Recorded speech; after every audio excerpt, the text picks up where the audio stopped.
So talk a little bit more about ICDT year one. We rented a space. We rented the Grange our by first the hour. summer by the hour. You Mm. know, not a sound system. We Yeah, used like we're a little speaker, yeah, portable I speaker. I remember, don't remember. Yeah. And then after that, we rented from a little art studio for a month. I don't even Yeah, know. It something was like very that. short until we found our very first studio, which Shayna found. Yeah, so I really wanted us to have a studio, and also because it was becoming work. Like I needed to get work done on the business, and Jarusha was still, teaching preschool, and so I was like, I cannot work on this at home. Like I need space to get away and like focus. But it's not.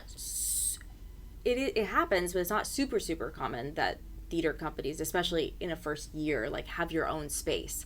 And so that was a conversation of like, it seems excessive, and also how can we know we can even pay for this for a year? And I think our lease was going to be for more than one. I think and so that was scary, and it was like a $1,400 lease, like month to month, which was like nothing. Now it's like nothing at all, but back then I was like, I don't know if we'll have that in 6 months. I don't know if we'll have the company in 6 months. So it felt like a huge risk. Yeah. And we put money into it, and we to redo the floors and put mirrors in and paint the whole space. And make it ours. Yeah. And is that sort of when like classes started to happen, or it was just still show at that point? We needed space for Bye Bye Birdie. We were rehearsing for Bye Bye Birdie.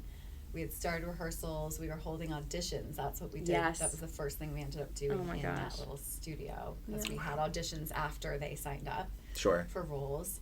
And because we just couldn't find reliable space, and the little art studio was like about the size of this room, so it wasn't really holding our cast of 35. That one not work.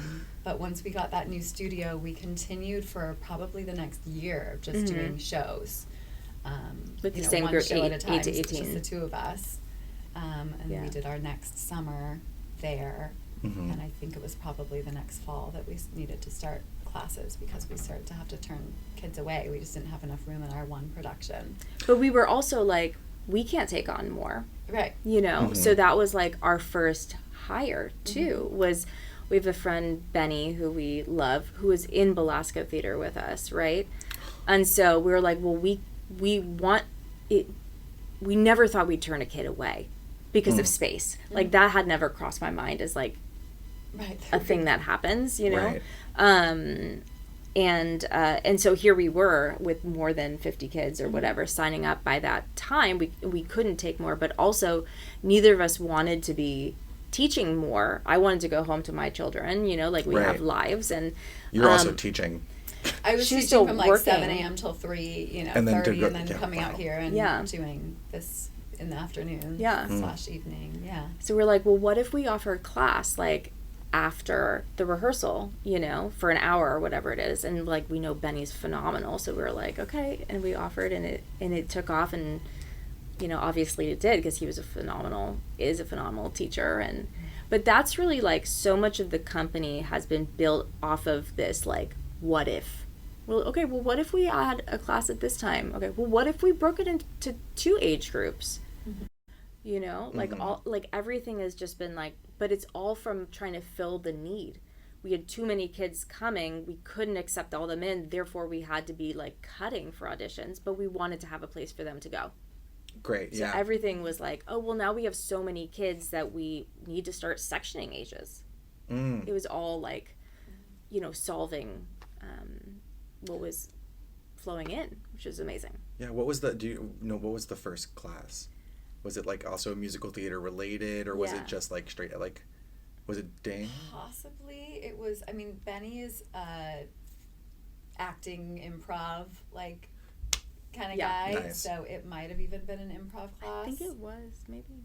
Yeah. Or acting related, for sure. Yeah. Which were like, great, that's supplemental to what we do, which is like, totally helps. You got to know how to say words. Right. You're gonna be. I was just talking today with somebody, and I was like, "Yeah, you do have to like say the words and say them in rhythm. That's kind of like the two things we have to do in musical theater for it to be a musical theater piece. Right. That's so cool. Yeah. Yeah. It's so interesting to hear like about the things that sound like they stay consistent, right? This idea that like we built a class because we saw a need for it is very much a parallel to like we are trying to like we see a need in our teachers that they need time for creativity, so let's build that opportunity. It sounds like the crux of what you all do is just consistently building an opportunity for people to be successful.